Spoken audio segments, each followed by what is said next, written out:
There are moments in our life that will stand out forever. Moments that define us. Moments that change us. And, if we're lucky, moments that open our eyes to a better, brighter future. Around about 2 o'clock in the morning, about 5 years ago, that moment came for me. I remember the phone ringing and stumbling out of bed to get to the handset on autopilot, and then when I answered the phone I could hear my mum on the other end, but I couldn't really understand what she was saying. All I really remember her telling me was that my dad had just been taken to hospital. When the paramedics got to my mum and dad's house, my dad couldn't breathe. My dad was dying, and he was dying very quickly. So I got dressed and I raced over to see my mum. She was 20 minutes away from me and the hospital was another 15 minutes from her house.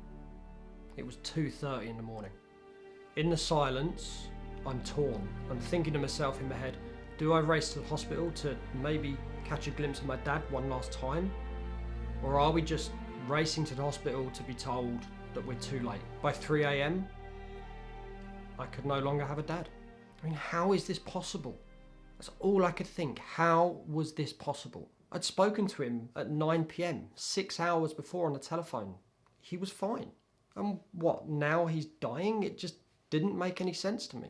It just felt like the worst nightmare. I was barely awake. So we arrive at a hospital and we get taken straight to the ward where my dad is. So there we are, standing in the doorway to this ward, and right in front of us is the bed with my dad laying on it. He's laying on his side, he's unresponsive, he's wearing an oxygen mask, and around his face, around his nose, and the whole bed sheet around his head is covered in blood.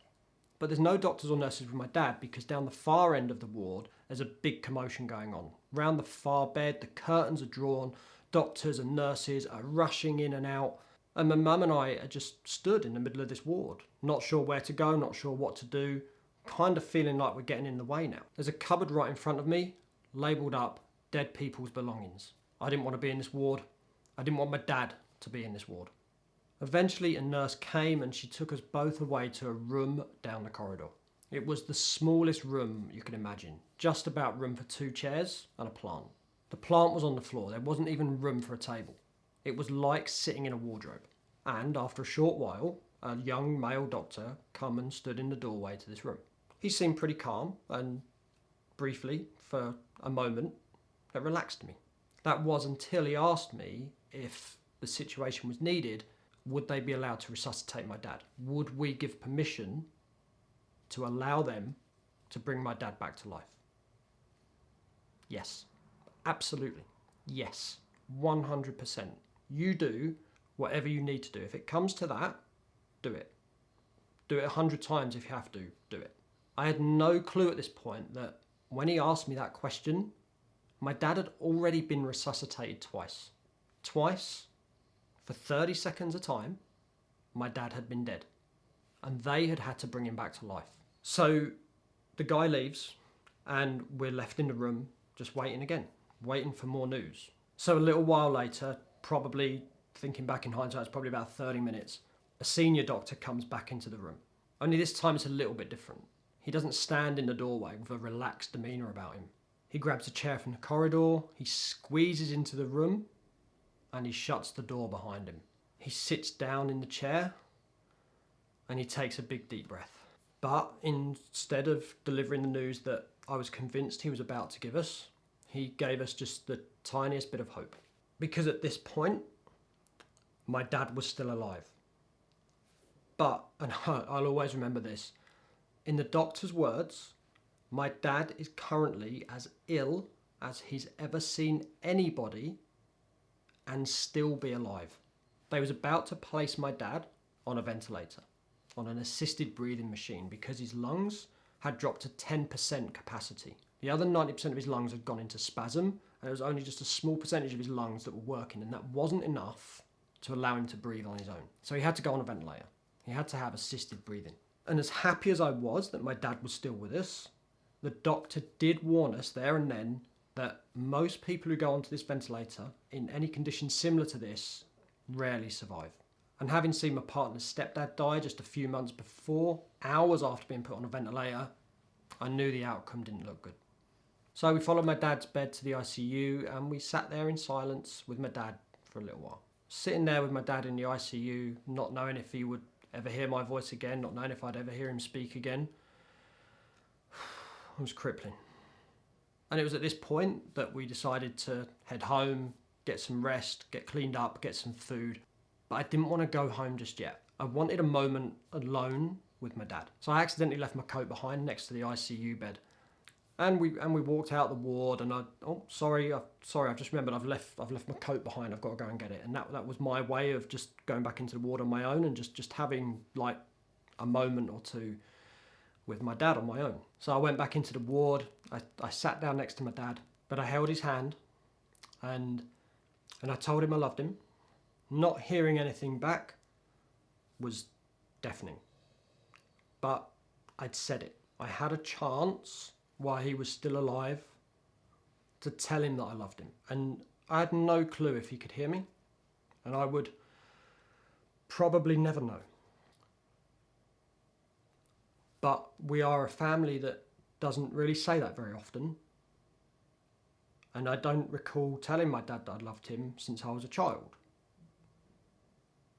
And now here I was,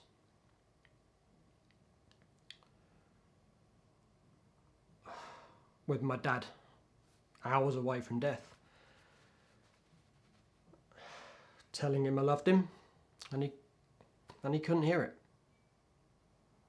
So we drove home again in silence, and all I could do was just berate myself in my head for not telling my dad I loved him enough when he was alive and when he was able to hear it. Why have I waited until he's dying and he's unconscious and on breathing apparatus before I told him this? Why have I waited to the point where he can't hear me and I can't see his reaction? All them days and months and years previously I could have told him this, and I didn't because I was shy and embarrassed, and I hated myself for that. I absolutely hated myself for it. So a few hours pass, a few coffees later, a few showers later, I go to collect my mum and we're going to head back to the hospital in the evening. But just before we left my mum's house to go to the hospital, something happened. And I can only describe it as a miracle. I can find no other words for it. Because just literally as we're walking out the door, we're just turning the lights off as we go out the door, and the telephone rang. And I'm beginning to dread the telephone ringing now at this point. Again, all the thoughts go through your head that we're about to be told on the telephone that my dad has died. This trip to the hospital we was about to have to go and see my dad is now going to be a trip to go and see a dead person. I answered the phone to shield my mum from having to take this call, and probably to shield myself from my mum then having to relay the call to me.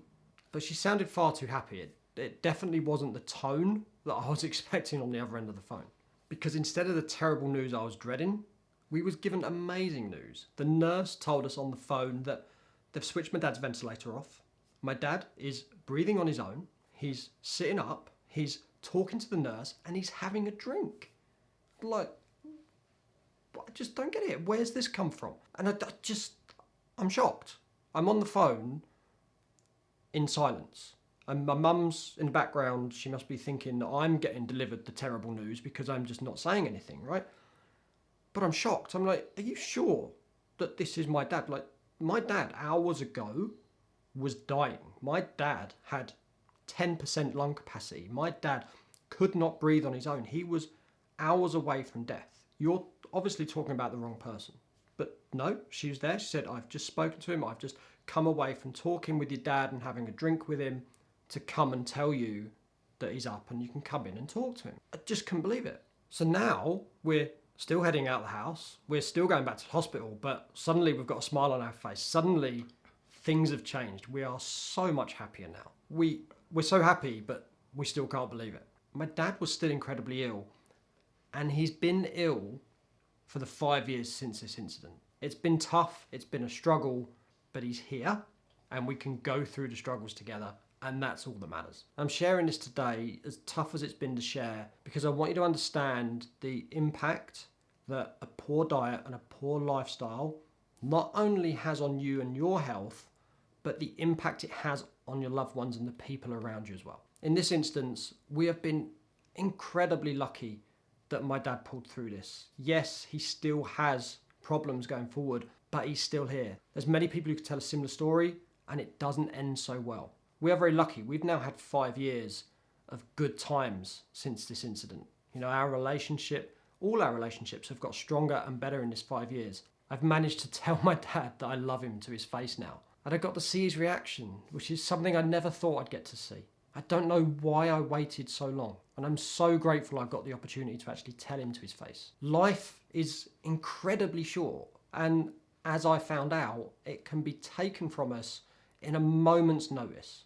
I know you might be watching this and you might think, oh, it's just a story. It won't happen to me. It won't happen to us. I used to think like that as well, until it happened to me. We might not be this lucky. In fact, most people won't be this lucky.